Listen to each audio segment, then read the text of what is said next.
Gentlemen, I think we can start this session. If you can please take a seat.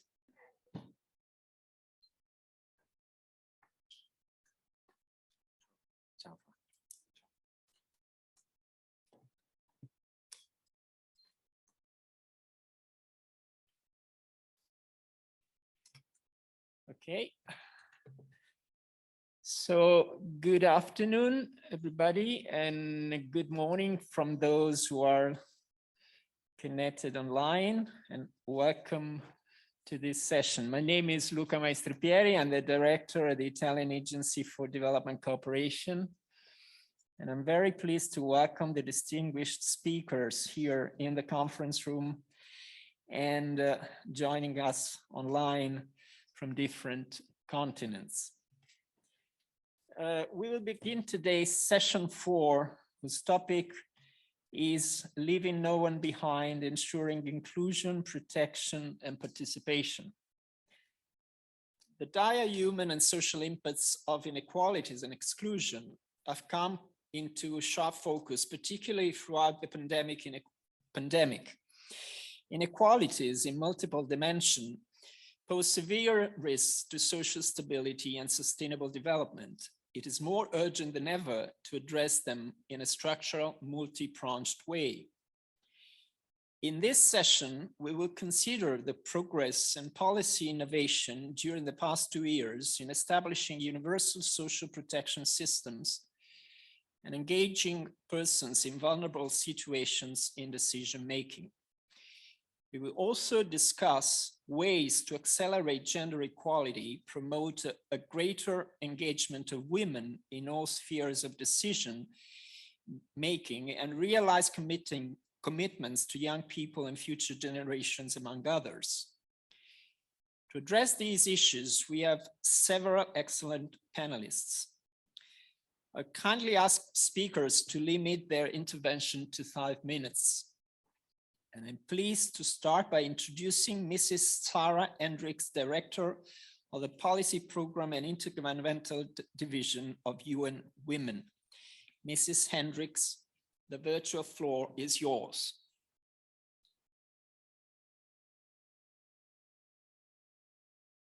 Thank you so much. It's a delight to be here for today's important conversation. Excellencies, colleagues, all distinguished guests. I want to start our conversation today by really putting a spotlight on the need to accelerate gender equality as a critical component of building back better after the COVID-19 pandemic. Really at a time when global progress on gender equality was already off track, COVID-19 has compounded all aspects of inequality and really has rolled back hard-won gains. Today, when we look at it, countries, even amidst complexities and crises, do have an opportunity to rebuild better and equal by mainstreaming gender equality across all efforts to rebuild societies, and in particular, to rebuild economies, and to ensure that we address the needs of all women and girls and leave no one behind. But that's going to take a number of things, and this will certainly require unwavering political will, as well as increased financing and a focus on bold actions that can accelerate the pace of change. To date, the majority of policy responses to COVID-19 have not taken gender equality perspectives or a gender lens into account. We worked with UNDP as UN Women to set up a policy tracker looking at the fiscal, the social protection, the labor market measures undertaken by governments across the world in response to COVID-19. And what we found is that just 13% of the over 2,200 fiscal and social protection and labor market measures actually target women's economic security. Furthermore, men outnumbered women 3 to 1 across COVID-19 government task forces around the world. Certainly at UN Women, we're committed to supporting a gender-responsive COVID-19 future. This is central to our strategic plan. It's central to the work of driving global norms and standards on gender equality, on the empowerment of women and girls, ensuring those are strengthened and also translated into gender responsive laws and policies, but also especially gender responsive institutions. And so let's think for a moment about institutions. And what we see is that women's voices, whilst increasing, are still missing in many parts of decision making. We are far from achieving the target of gender parity, or 50-50, as agreed by member states. We know some of this data. Nearly 3/4 of the world's members of parliament are men. Only 25 countries have a woman head of state or government. And our analysis is that at the current rate of progress, we won't see gender parity in parliaments before the year 2063. So to address this, we want to ensure that member states and local authorities design and implement ambitious and well-designed temporary special measures, including gender quotas that can serve really as a springboard for women's participation in decision-making at all levels. We also know, though, that women cannot participate if their rights are still violated. And today, over 2.5 billion women and girls around the world are affected by discriminatory laws and also by the lack of legal protections, often in multiple and intersecting ways. And laws that discriminate against women and girls often entrench and perpetuate gender inequality. And these really are a major barrier for women's ability to enjoy their human rights. Right now, too few constitutions guarantee equality before the law and non-discrimination. And in 23 countries, for example, the minimum age of marriage is below 18 years, really reducing the chances to realize women's full potential, starting as an adolescent girl. 98 countries do not equally provide for remuneration for work of equal value. In 29 countries, women cannot legally be the head of their households.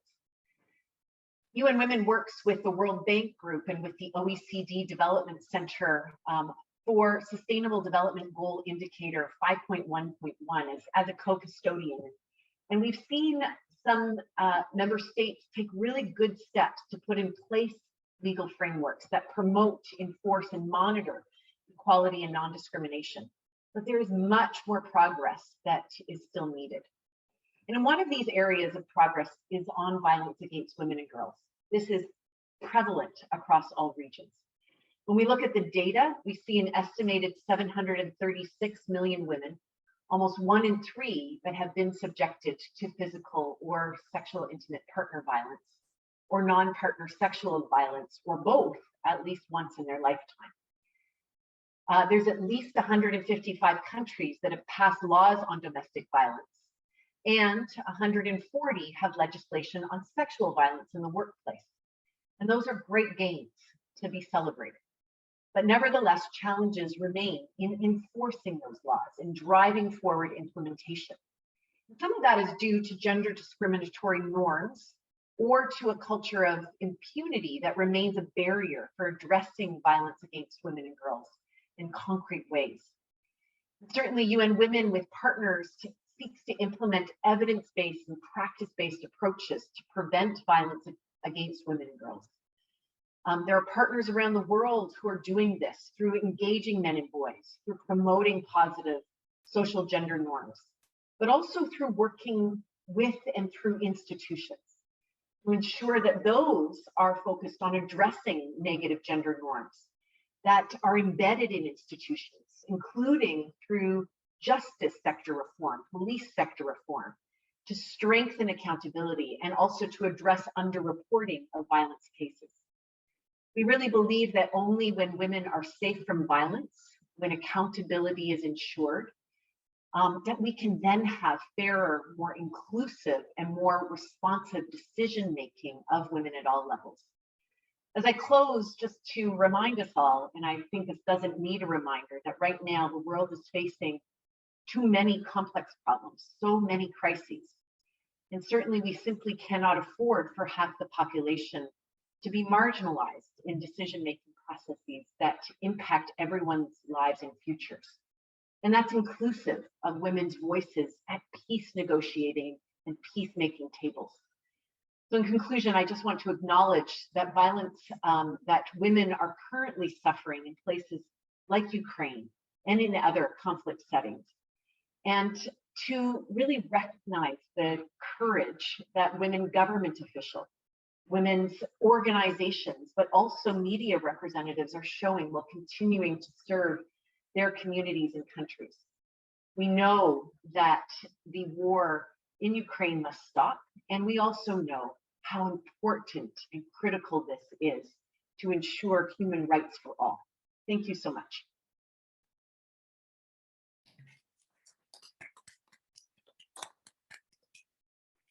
Thank you, Sarah, for your intervention. I think UN Women stressed the need to repeal gender discriminatory laws, change damaging social norms, eradicate violence against women and girls, and promote a greater engagement of women in all spheres of decision-making. These actions are all the more important to address the situation of human refugees. What actions have government taken to protect the right of refugees and internally displaced persons during the pandemic and beyond? I think that to respond to these questions, it is my great honor to now announce Mrs. Gillian Triggs, our next speaker, who is Mrs. Triggs, is the Assistant High Commissioner for Protection at the United Nations High Commissioner for High Refugees. Mrs. Triggs, you have the floor.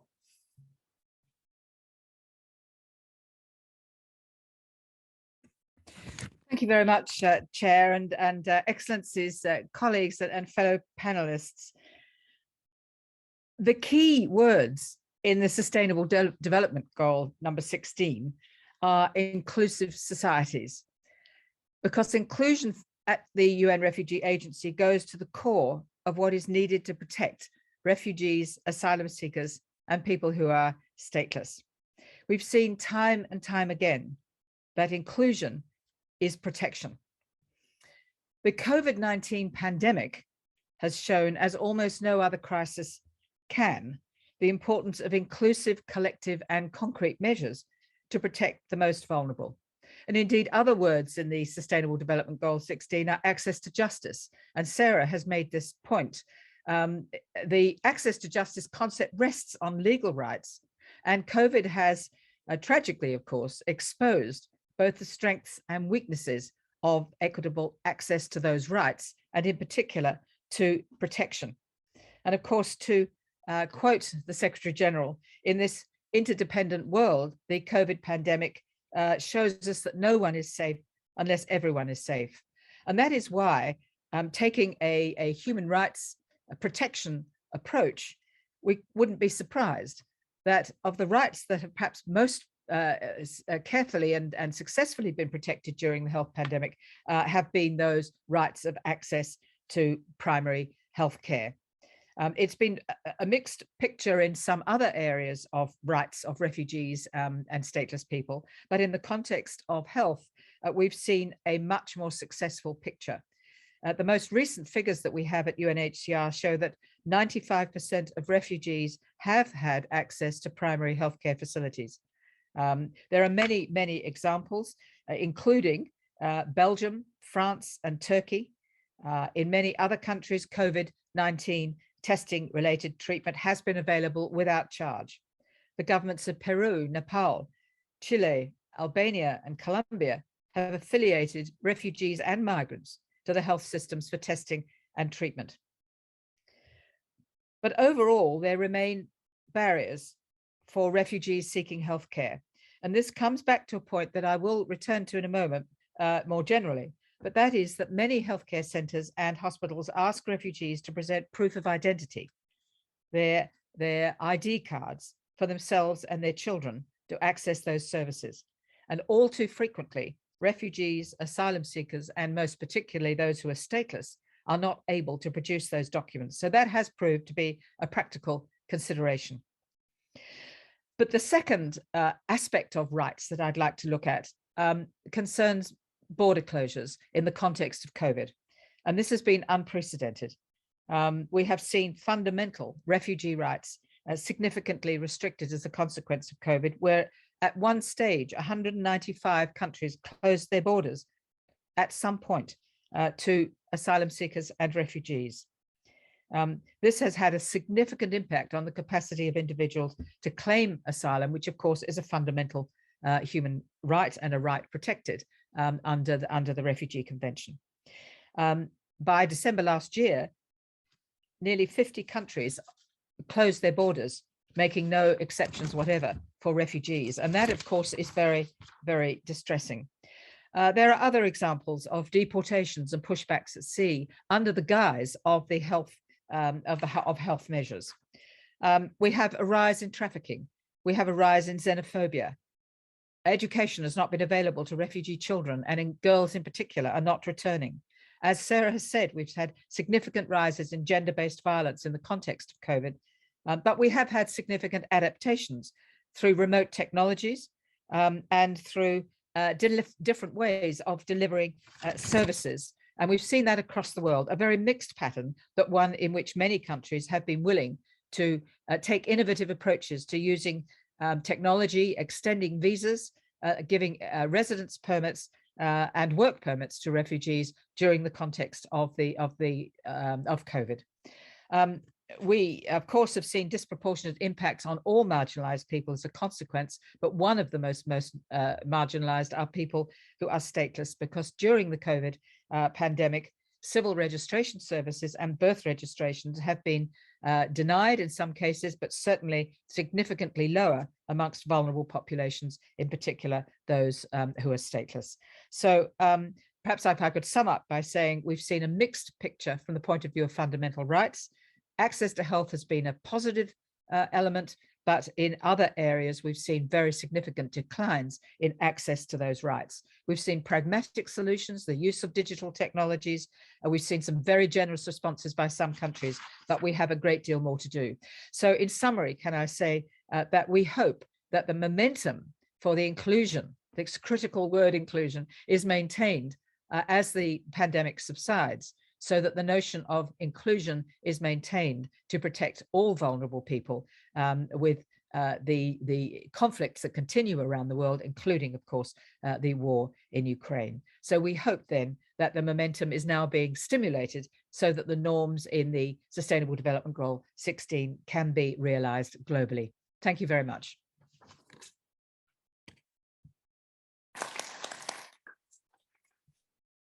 Thank you very much, Gillian, for these very useful and insightful remarks. Let's hear now about actions to combat inequalities and protect the rights of other social groups and persons in vulnerable situations. I would like to invite our next speaker, Fabrizio Petri, the Special Envoy for the Human Rights of LGBT people of the Ministry of Foreign Affairs and International Cooperation of Italy. Fabrizio, you have the floor. Thank you very much, Excellencies, colleagues, friends, dear Luca.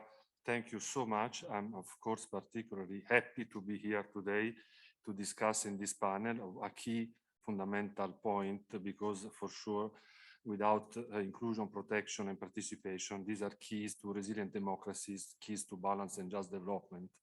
My approach is to see all this through the lens of the situation of LGBTIQ+ persons and communities. When I was appointed a few months ago, there were an American colleague, a great United States colleague, there was another colleague from Great Britain, there was me. Just a few weeks ago, Argentina joined the group, and they just named another special envoy in the person of a transgender woman politician, Alba Rueda. So already I can tell there is a positive trend.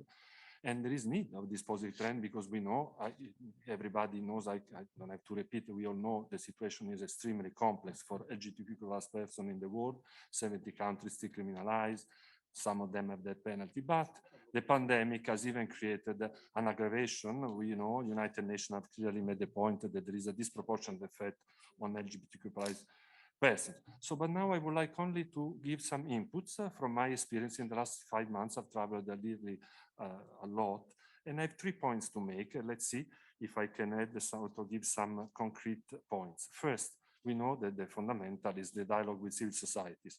A lot of countries, last I went was Albania, they have developed interesting strategies for LGBTQ+ persons. Also, I must say that the human rights institution, for instance, in the case of Africa, in the case of the Human Rights Institution of Africa, they've created a group that is working on the SOGI issues, which is a very interesting development. Also, there is an unbelievable interest in the academic world. I went to Pretoria. There is a very important university in Pretoria.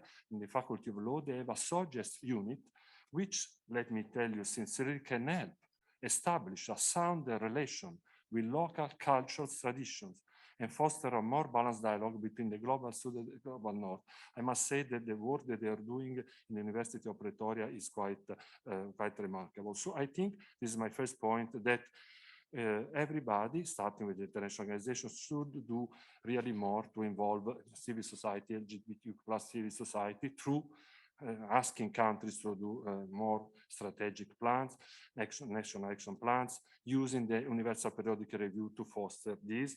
And of course, I think that the Equal Rights Coalition, that is a like-minded group of countries, can play quite an interesting role. The second thing is, it has already been said, the collection of data. Let me say that in the case of LGBTQ+ persons, this is really a drama, because there is an invisibility everywhere. So this is a real problem. And I think that there should be, honestly, an approach also from the international organization a little bit more proactive. I see that there is too much of, acceptance. I would like to underline that there is the Asian Development Bank, who is doing quite an interesting work. Especially they are saying that if assessment cannot be made by a national country, they should make it, while accompany national country to build capacity to do so. Finally, I would like to say that I see a lot of problem with unity. There is really a problem of unity, and when you are facing issues that are so complex, of course, there is need of unity. First thing, there is a more unity between global north and global south. This is why every mission that I make, I go one country in the global north, I go to one country in the global south, etc. so on and so forth. Also, I must say that in the last 10 years, have been created some interesting realities to foster human rights of LGBTQ+ persons. I refer to the Global Equality Fund, to the already mentioned Equal Rights Coalition, to the New York LGBTIQ group. These realities, they have a balanced approach, global north, global south, that should be reinforced. The second point is to involve the private sector. It's fundamental to involve the private sector for a lot of reasons, we know. The only thing that I would like to say is that national plans on business human rights are a tool to this end. In Italy, we have just released the second national plan a few months ago, and there is a special provision for this. And since the national plans of business human rights are becoming quite a reality all over the planet, I think that it should be also a point. Finally, it's very important also to try to empower civil societies, because this is also a very complex issue. Sometimes also the civil societies are quite divided. So another important work that institutions should do, international organization, government, is to help also unity within the civil societies of LGBTQ+ persons. Thank you again, and I'm ready if there are questions.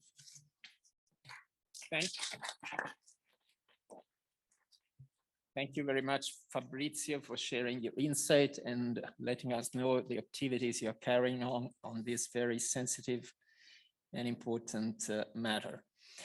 I'm now pleased to invite Mr. Olivier De Schutter, the United Nations Special Rapporteur on Extreme Poverty and Human Rights. Mr. De Schutter, the virtual floor is yours. Well, thank you very much, Mr. Luca Maestripieri, for your chairing, and many thanks to the colleagues who spoke before me.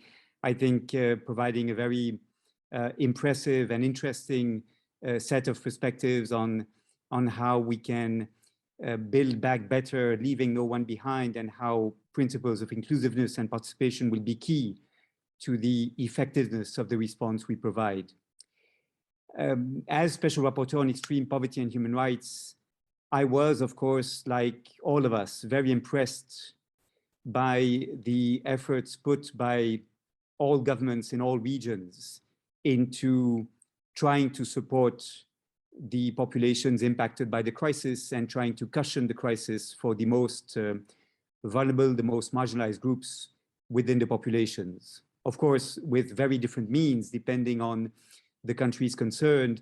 Many low-income countries, many developing countries facing already high levels of debt have found it extremely difficult to provide a response at the level required to support their populations.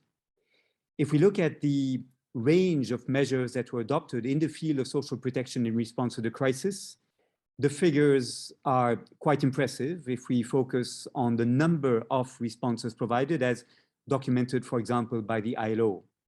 However, what is also equally striking is that in many cases, these were short-term responses, cash transfer schemes that were more or less improvised based on the ad hoc response that the government could provide. And very rarely were states really prepared to face the crisis.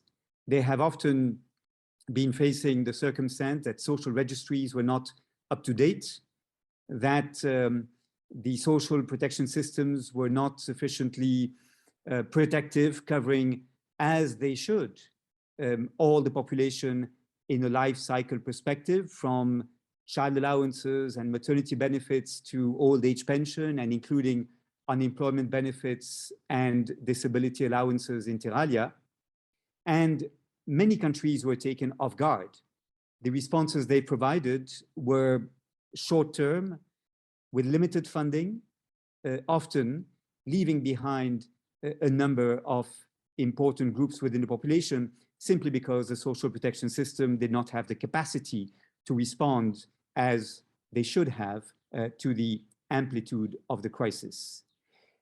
This is despite the fact that states have repeatedly committed to set up social protection floors and to ensure gradually coverage of all the population. This was a pledge made in 2012 when the International Labour Conference unanimously adopted recommendation number 202 on national social protection floors. It is also a pledge that is, of course, reiterated in the Sustainable Development Goals as target number 1.3 under SDG 1 concerning the eradication of poverty. What is most troubling is that many groups were left out. Informal workers, for example, representing some 61% of the global workforce, more than 2 billion people, very often were not covered by existing social protection schemes and were therefore largely left out from the responses that governments provided. Many migrants and undocumented workers in particular have not been able to benefit from the schemes that were rolled out in response to the crisis.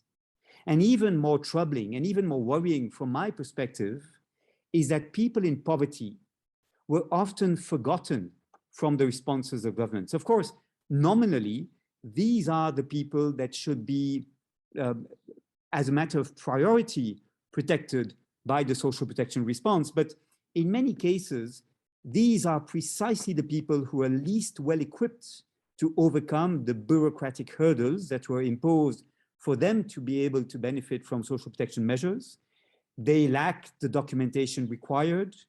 They were not registered in social registries, or their children were not declared at birth. They had no access to the online forms they had to fill in order to benefit from the social protection schemes that were put out.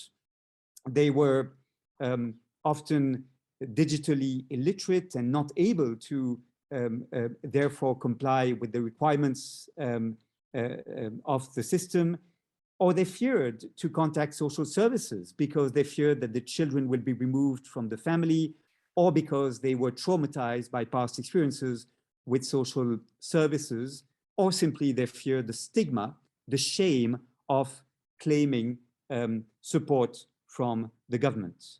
In many other cases, they lacked the information about the schemes that were developed, and the social workers, as they often see themselves as the gatekeepers of the system, primarily there to detect fraud rather than to ease access to social protection, were not often in a position to help them, or desiring to do so in a context in which, of course, governments want to help populations, but also fear that it may be too expensive and increase the public deficits. Now, this is, of course, very regrettable, since social protection is not a cost for governments, it's an investment for an inclusive future. It is a way to build resilience for societies in times of crisis. It is a way to ensure that the economic recovery is one that is inclusive enough and counter-cyclical enough so that the growth can be stimulated by increasing demand from, in particular, the weakest and poorest segments of society. And it is an investment in the sense that it encourages families to invest in health and education, in other terms, to build human capital and thus create the conditions for long-term productivity increases and inclusive growth. I dream of a world in which governments would take seriously this question of non-take-up of social rights, and in which they would put as many efforts into ensuring that all people claim the rights to social protection they should be allowed to claim, as they have put in getting people vaccinated or getting people tested for the COVID-19 virus. So many people have been left out who should have been protected. And moreover, the levels of protection provided under existing social protection schemes were often insufficient. And that is for a very simple reason. Many governments are simply not in a position to provide to the population the benefits that would be required because they have insufficient fiscal space. This is why, together with others, we have been proposing a new— Can you conclude, Oliver? This is why, together with others, we've been proposing a new global financing mechanism, the Global Fund for Social Protection, to support the least developed countries into establishing social protection floors. It is something that can be financed, that is affordable, that those countries cannot afford for themselves, but that would represent, according to ILO's calculations, about half of actual official development assistance. That is the financing gap LDCs face in order to provide social protection floors covering all the population. And with this, I close. I would like to thank you and look forward to our collaboration. Thank you.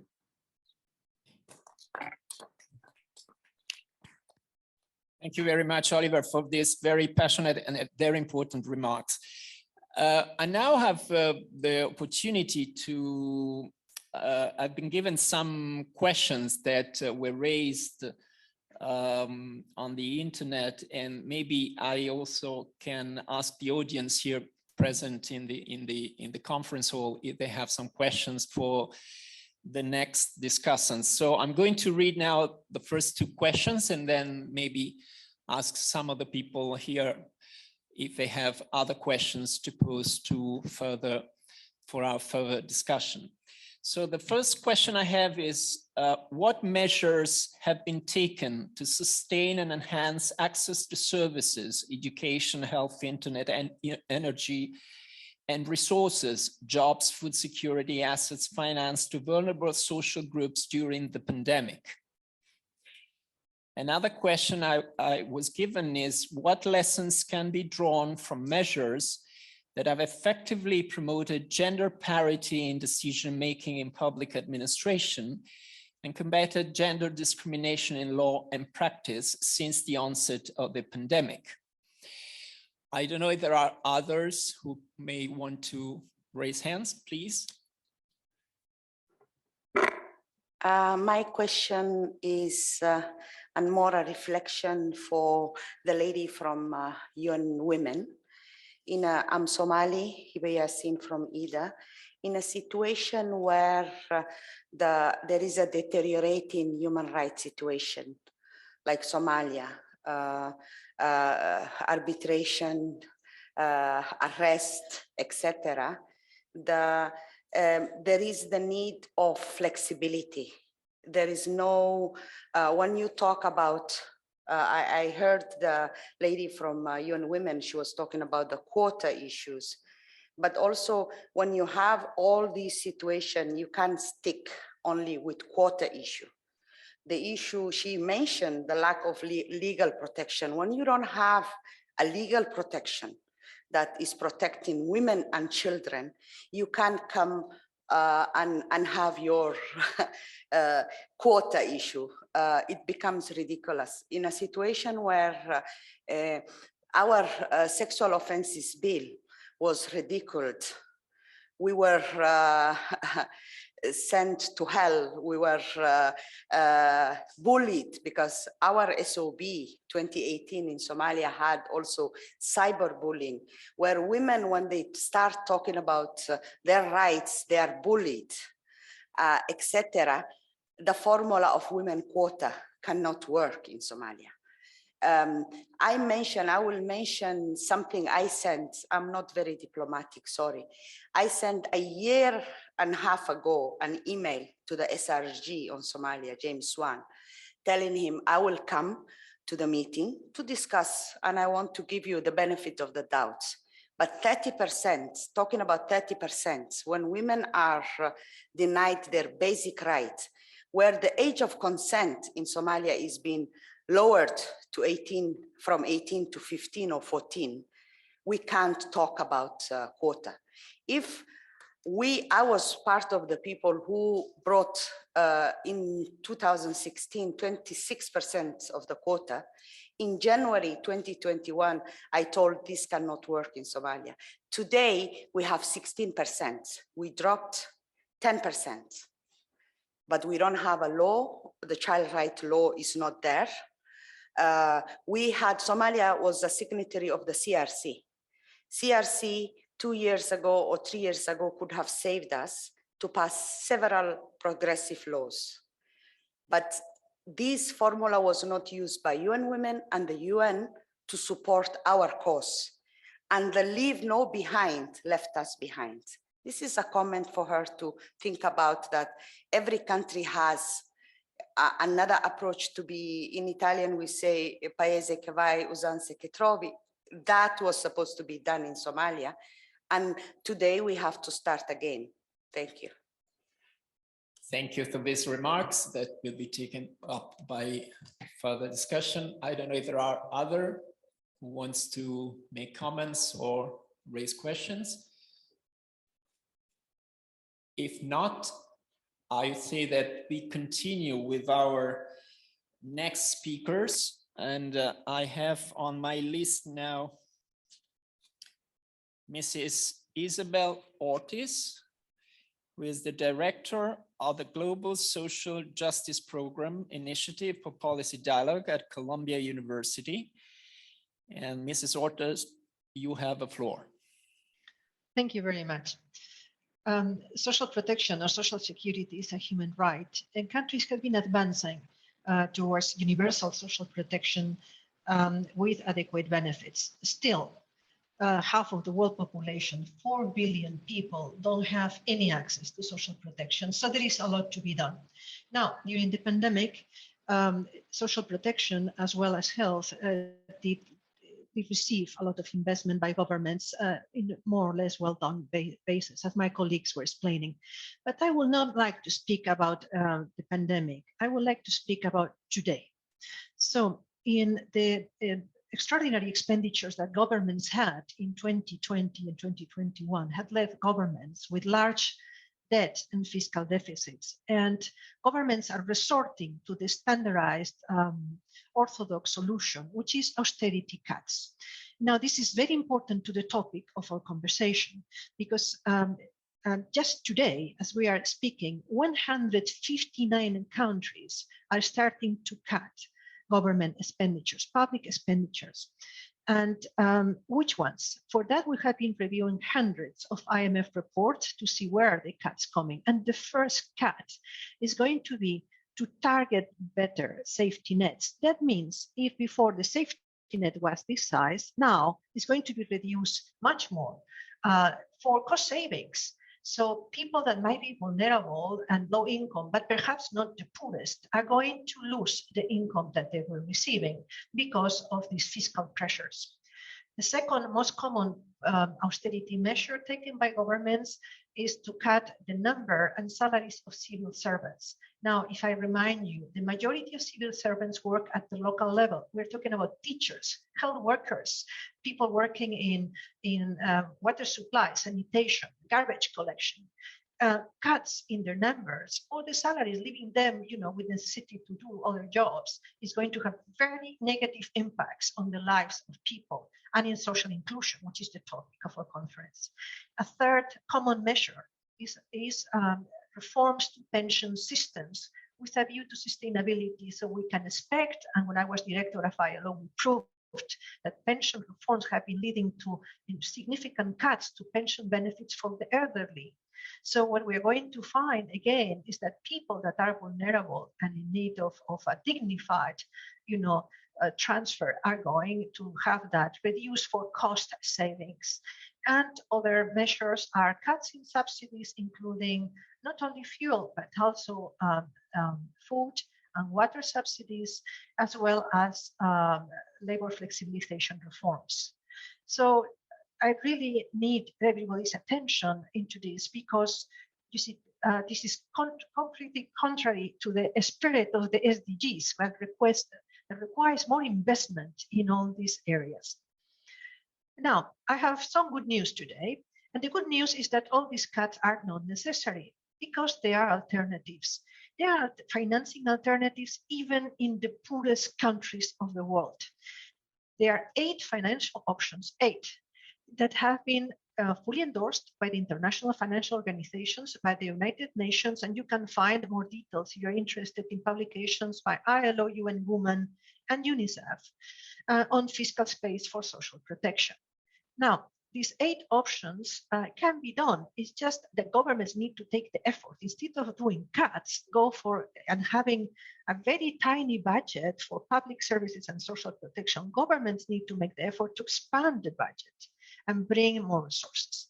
And let me give you some examples of these 8 options. The first and most commonsensical option is to increase progressive tax revenues. That means not VAT, that is regressive, but a corporate and personal income tax, or tax to the financial sector. And there are phenomenal examples from the developing countries. For instance, in Mongolia, a little tax on copper exports financed a fully universal child benefit for all Mongolian children. And in Brazil, a progressive government did a very small also financial transaction tax and financed an enormous expansion of social security at the time, which was then reversed by a conservative government.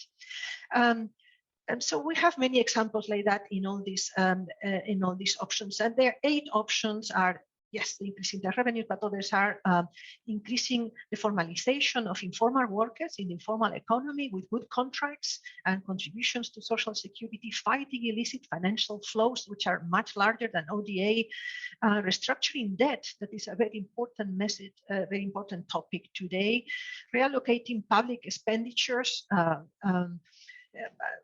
tapping into fiscal and foreign exchange reserves, and others. The important message is that there are alternatives, and austerity cuts should be the last policy to follow. I'd last reflection. Isabel, I'd like you to conclude. Yes, the last concluding section is that all these decisions are taken behind closed doors by a few technocrats in the Ministry of Finance, often with an IMF official. This cannot continue like that.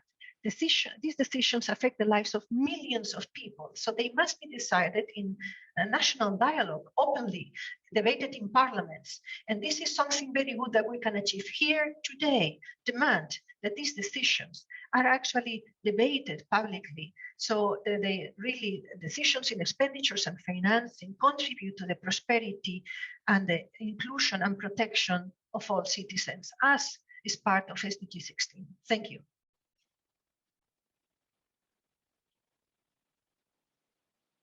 Thank you very much for stressing the need for an enhancement of social protection systems in different countries and regions as a way to help people to weather crisis. I'd like now to hear how governments can better promote youth engagement in decision-making. And in this regard, it is my pleasure to introduce Mr. Emmanuel Ametepey, the founder and executive director of Youth Advocates in Ghana, who is here in the conference hall. Please, you have the floor. Thank you very much, Mr. Chair. My name is Emmanuel Ametepey. I work as the Executive Director for Youth Advocate Ghana. I'm also one of the youth leaders for the UNDP System by System Youth Initiative. And finally, also the convener for the African Youth SDG Summit. I would like to start by thanking the organizers for the opportunity to participate in this meeting, for inviting me and my colleague, Lynn Rose, to join this meeting. I guess that we are probably the two youth leaders who are participating as speakers in this meeting. And we do hope that subsequent meetings will be having more of our colleagues joining, not only as participants, but even be part of the various panel sessions that will be organized. I thank you very much for the question. You all agree with me that if there has been any word that has been used extensively in this meeting is the word of youth. And it is important to acknowledge the fact that many of the speakers who have spoken earlier have given credence to the fact that there's a need for us to engage young people across different sectors. The missing link, however, for us is that how do we do that?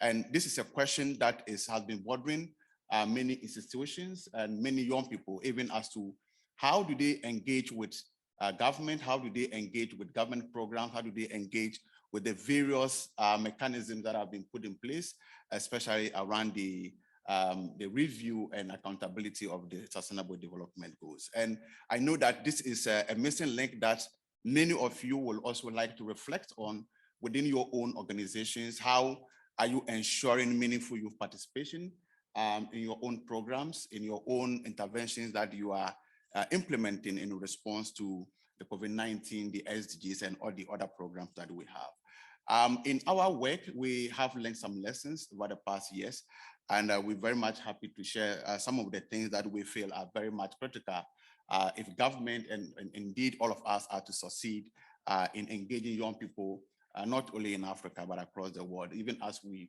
recognize the fact that there are increasing number of young people now.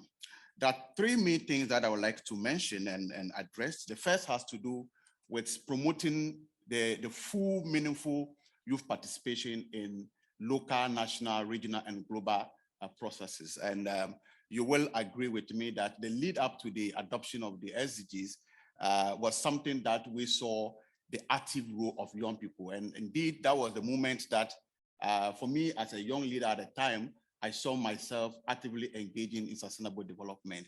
Now, having achieved or having adopted the SDGs, there's a need for us to maintain that momentum and to ensure that no one, and especially young people, are not left behind in the course of the SDGs implementation. And I say this in particular with reference to the review, the monitoring and accountability of the SDGs, looking at the voluntary national review process, which is an important mechanism that has been established to ensure that countries around the world are able to measure the progress that they are making and how different stakeholders are contributing to the implementation of the SDGs.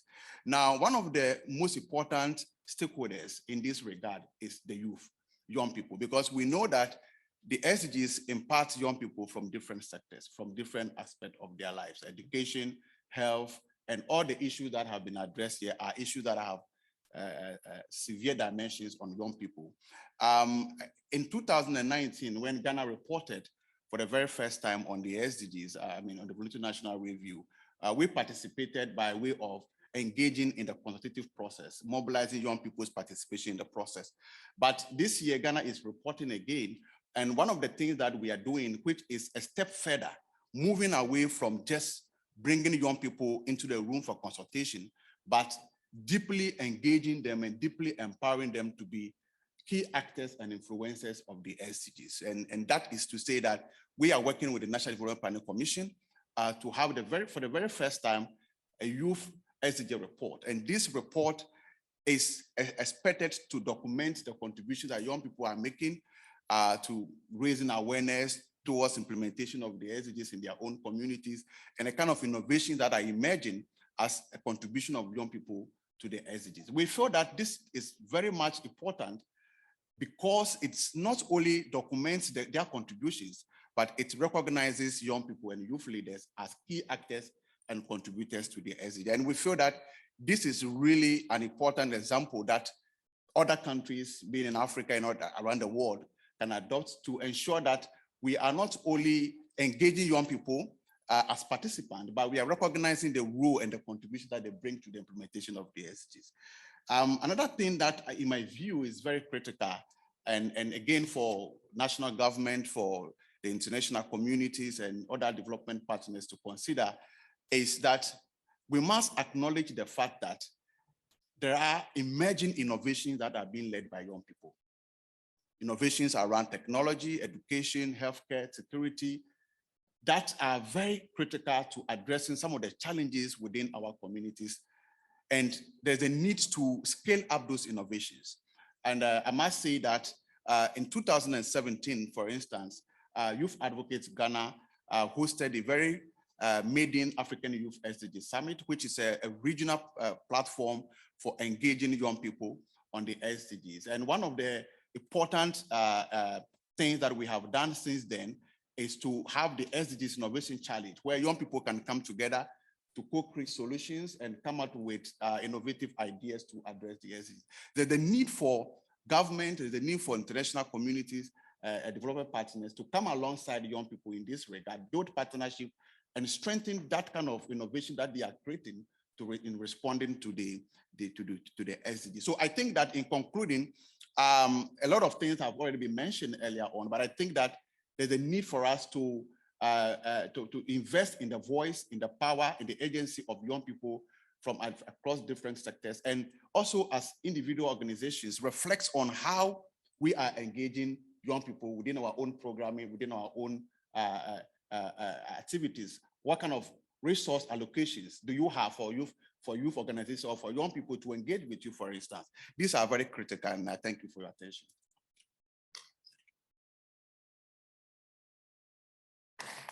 Thank you very much, Emmanuel, for your considerations. I would like now to announce our last speaker, Mr. Mandeep Tiwana, the Chief Program Officer and Head of a New York office for CIVICUS, the World Alliance for Citizen Participation. Mr. Tiwana, the virtual floor is yours. Thank you very much, and many thanks to IDLO, UNDESA, and Italy Ministry of Foreign Affairs for this important conference. I'm going to limit my comments to 3 key issues and followed by a few recommendations. The first issue I wanted to highlight is that Agenda 2030 is unique. It's unique in the sense that it exponentially expands our understanding of sustainable development. It looks at issues from economic inequality to justice, to gender equality, to planetary care, to international partnerships, and much more. Yet, what we are seeing, some 7 years into this agenda, is that MDG mindsets remain stubbornly prevalent. And allow me to explain this a little bit more. For many global North countries, Agenda 2030, despite its universal nature, its universality, remains something that is there for global South countries to take up. And for many countries in the global South, it seems to be interpreted as a largely anti-poverty agenda. Whereas we know that, to achieve the commitments, the scale of the commitments that are there in Agenda 2030 and to leave no one behind, we have to take a holistic approach. And many countries also are focused on a few goals in their reporting. They focus on matters that align with their political priorities, with their national culture, rather than seeing the interdependent and intersectional nature of the agenda. So that remains a huge problem. And if we are going to achieve the goals of social protection, a better world for all, and to have success on what is arguably the greatest ever human endeavor undertaken to create just, equal, and sustainable societies, all states, all governments, and all of society will need to adopt a holistic approach to Agenda 2030. The second point I wanted to raise was of course, the important innovation in Agenda 2030. A key ingredient of Agenda 2030 is the commitments on participation. It's about taking various sectors of society along, and these commitments are included in goals 16.7, for instance, talks about responsive, inclusive, and participatory decision-making at all levels. Goal 16.10 talks about access to information and fundamental freedoms. Goal 17 talks about effective partnerships with civil society and other sectors. Yet, what we find in our research at CIVICUS is that despite commitments on participatory decision-making, despite commitments on fundamental freedoms included in the constitutions of almost every country and them being enshrined in international law, that global civic space conditions are extremely challenging. The freedoms of expression, association, and peaceful assembly, which are the cornerstones of participatory decision-making, remain hugely, hugely contested. We find that just 3.1% of the world's population live in countries where there is adequate protection of these freedoms. In fact, in a quarter of the world's population lives in conditions where there's absolutely no space. There's absolutely no space for people and their organizations to speak truth to power, to express democratic dissent, to shape change in accordance with people's aspirations, and where the mere act of criticizing those who hold power can get you thrown into prison or worse. And this remains a challenge for us.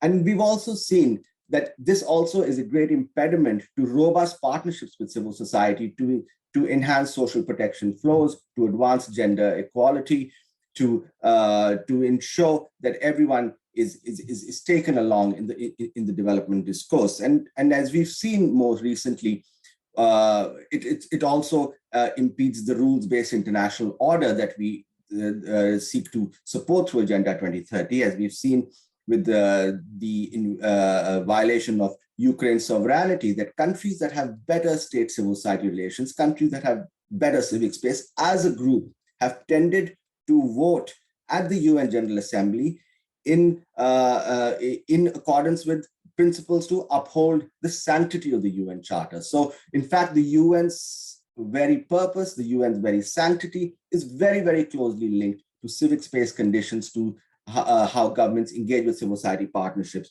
Now, I don't want to go into some of the reasons why the civic space conditions are challenging, because you know all of them, including the rise in authoritarianism, the rise of populist politics, and lack of empathetic leadership. But I also do want to point out that partly the challenge is how we measure participatory governance, how we measure civic space through Agenda 2030. It also is a challenge. In fact, our indicator process could be made much more robust. And while the commitments in Agenda 2030 on these issues are strong, the indicators are not so strong, and a lot of work needs to be done there. The third point I wanted to raise is Can you please conclude? Yes, in relation to the COVID-19 pandemic, is that we have found that civil society organizations have stepped up to the plate. They challenged disinformation. They helped ensure that those whose needs were kept, whose needs were being undermined, were kept front and center. And lastly, they also helped important social services such as domestic violence helplines. They helped staff. Yet, civic space conditions, civil society conditions remain hugely challenging. So we can talk about what we can do further in the conversation. Thank you.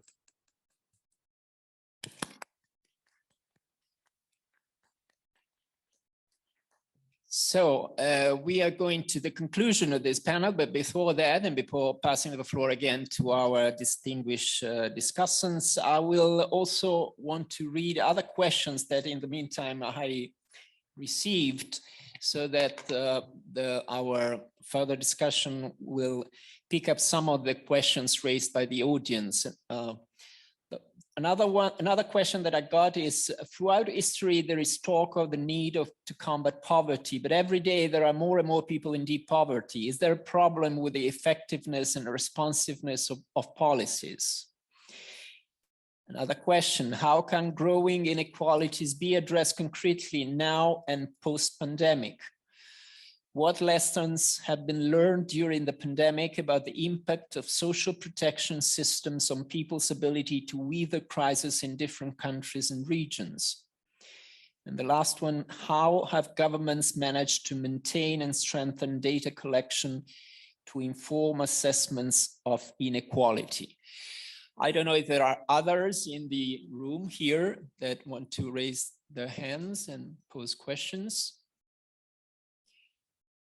If not, I think there are sufficient grounds for our distinguished speakers to react and to making final recommendations to this audience.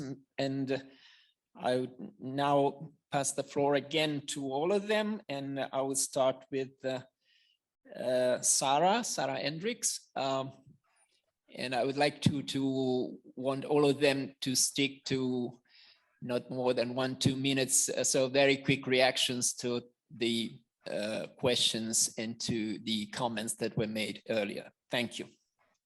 Thank you so much, Chair, and thank you indeed for these rich and robust questions.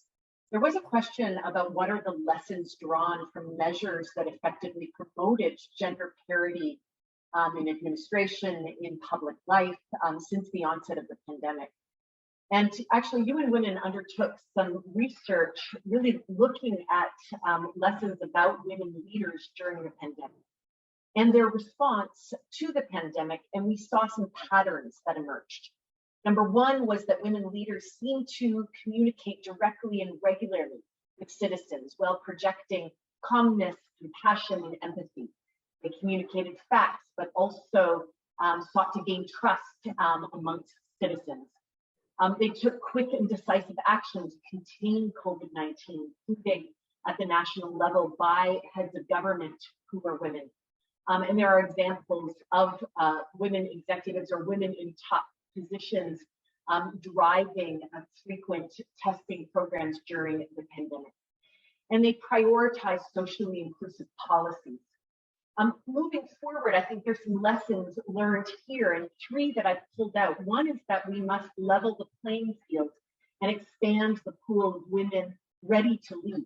This matters for gender-sensitive laws. It matters in terms of electoral arrangements, in terms of training that can facilitate women's participation. Second is we must change the narrative. Women have a right to lead, and they are capable leaders. We need to transform gender norms so women are accepted as legitimate leaders as men. And certainly trends observed during the pandemic has shown us that women can lead successfully. And finally, we must build political will. And I think this reflects the intervention from a colleague from Somalia. We absolutely need political will behind the effort to achieve gender balance in both political and public life. But this needs to be backed, as you said, by institutional obligations that reinforce that. These obligations certainly can be things like parity cabinets or zero tolerance policies, but it also must include elimination of discriminatory laws, as you so clearly pointed out. Thank you so much, and I hope these insights were a helpful contribution to this important discussion today.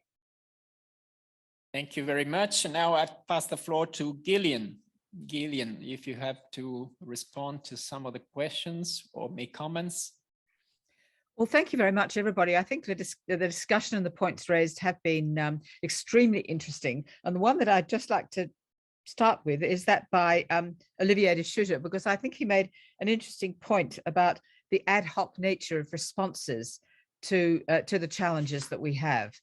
And he talked about nothing being long-term, very limited funds, social protection systems being ill-prepared. And I think that's something that that we really notice in the UN Refugee Agency.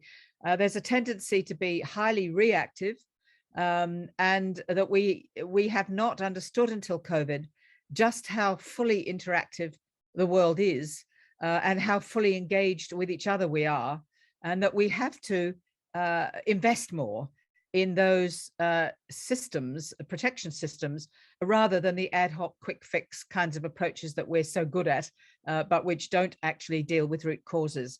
So there are 2 points I'd like to make. One is, I think we've all remarked on it in different ways, and that is the importance of strong legal rights, whether it is for women or children, older people, people with disabilities. But whenever you see fragile systems, fragile social systems that are unable to bear the burden of a conflict or a health panic, then we see that the legal rights become critically important, and we see how weak many of these systems actually are. I think then that leads me to the point that we need to invest much more in addressing root causes of poverty, of inequality, discrimination, because it's those vulnerable people at the bottom of the pyramid who are suffering most whenever we have pandemics or conflicts or wars as we have now. So I think an emphasis on longer term solutions, legal rights and development investment, which will enable us all to be much stronger in the future. And I think the point about leave no one behind is much more than a cliche.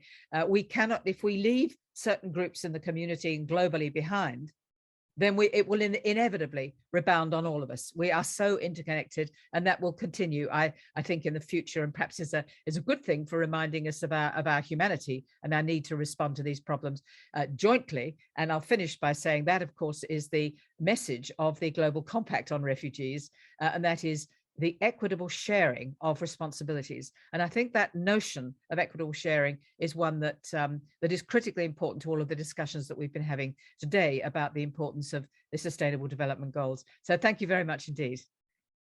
Thank you very much for this. And now I pass the floor to Fabrizio. Thank you so much. Always, I repeat, in the light of the LGBTQ plus issues, I will say 3 things. First, the dialogue between the global north and the global south is paramount, is very important to enhance it. Secondly, while I see that there are interesting best practices at the regional level, for instance, the Organization of American States is doing quite a remarkable work in dialogue with the LGBTQ plus civil societies, as well as European Union and Council of Europe.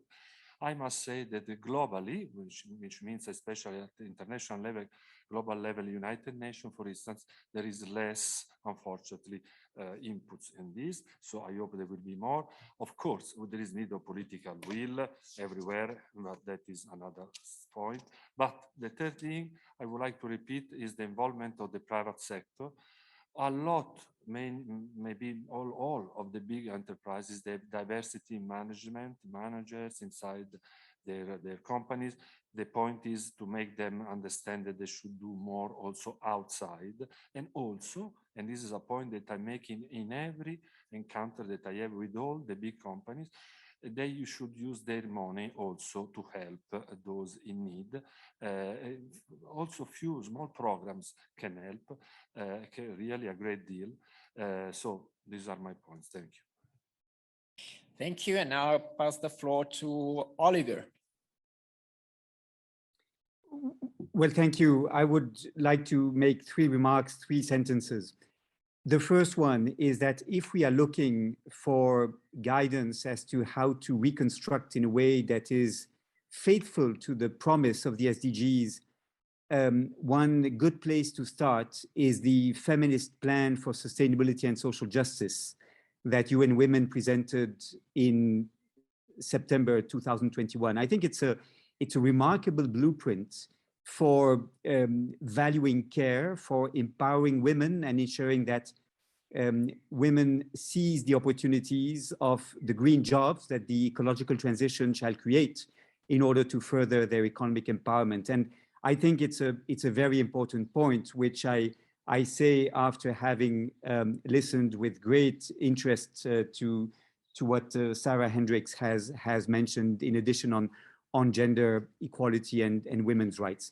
My second point, in homage to what Isabel Ortiz has said about the need for decisions to be made not behind closed doors, but in a participatory and democratic fashion, I think it's essential that as we move from rights on paper to rights in practice, we need to involve people in poverty in the decisions, because it's only by involving them, that we understand the obstacles they face in having access to rights that are in legislation, perhaps, that are in social security regulations, but that they may not be informed about or may not have practical access to. So participation is key for the effective enjoyment of social protection. And my third and final point is that governments often see the costs of protecting the population by providing standing social protection floors. But we forget that there's a huge cost to inaction.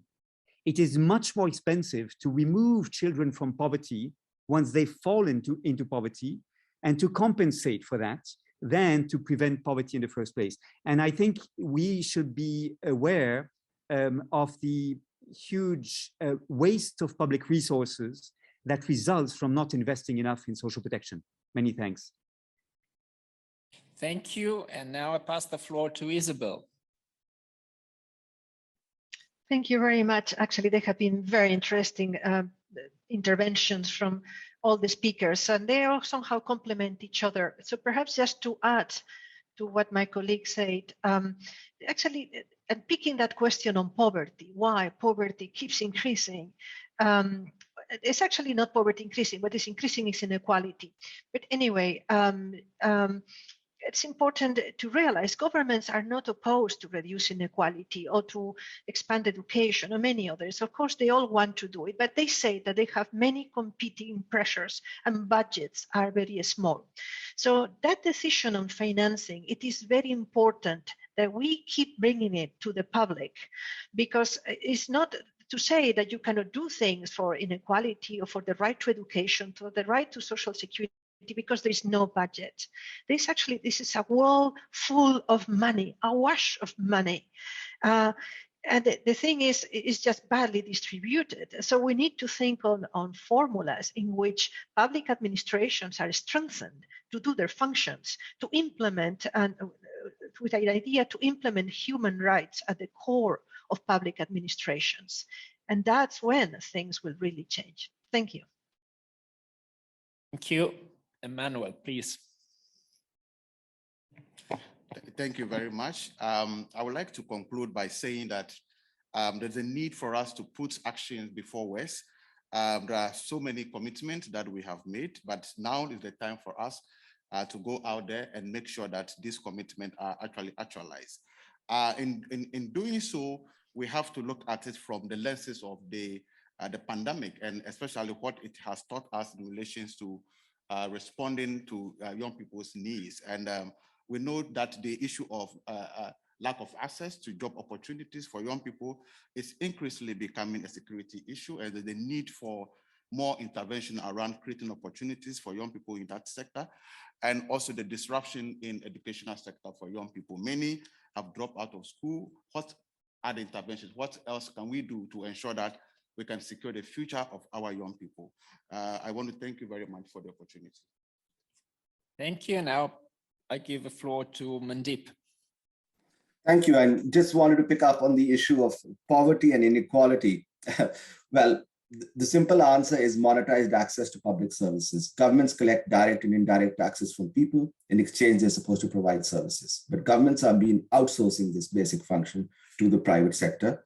And it means that those who are able to pay for public services get to move up, and those who are unable to get pay for public services are further down the line of inequality. And that's the greatest scandal of our times in an age of unprecedented wealth creation, that people should go hungry every night. The UN Secretary General has talked about a new global social contract which puts rights at its center in the Our Common Agenda report. I think that's something we all should focus a little bit on and see how can we see economic and social rights as critical, and what are the government's responsibilities to provide basic public services at subsidized rates or free of cost. I also wanted to pick up on the question about data. I think the big challenge with data collection is that we've taken an overly technocratic approach with regards to data collection, whereas data collection is political. Data collection is so linked to the democratic rights to civic space in a country.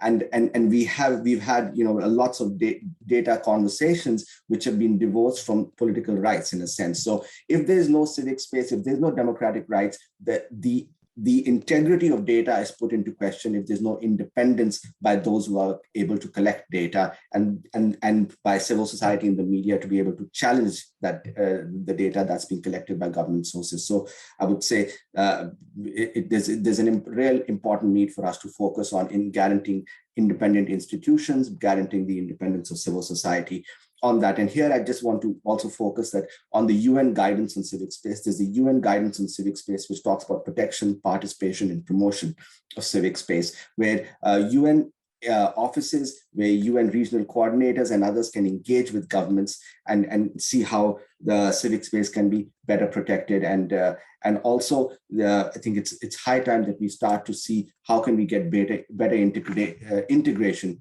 between the UN's pillars of peace and security, human rights, sustainable development, and the emerging pillar of climate justice. As recent events have shown, human rights are central to both how states act outside and how states act inside, and to create a rules-based international order for future generations. So thank you. Thank you very much. So I can now conclude this panel. I think it was really, personally, I was very pleased to hear from all our guests. I heard very, very thoughtful interventions, and I think we will have a reporting back session later on, so I will not make any conclusion right now. And I would like to say also thanks to all of you for your participation, and to all the audience here, and also those who are connected on the internet. And we will reconvene in this room in 10 minutes. I think we have a 10 minutes break. And again, thanks to all of you for your contributions, and thanks to all of us.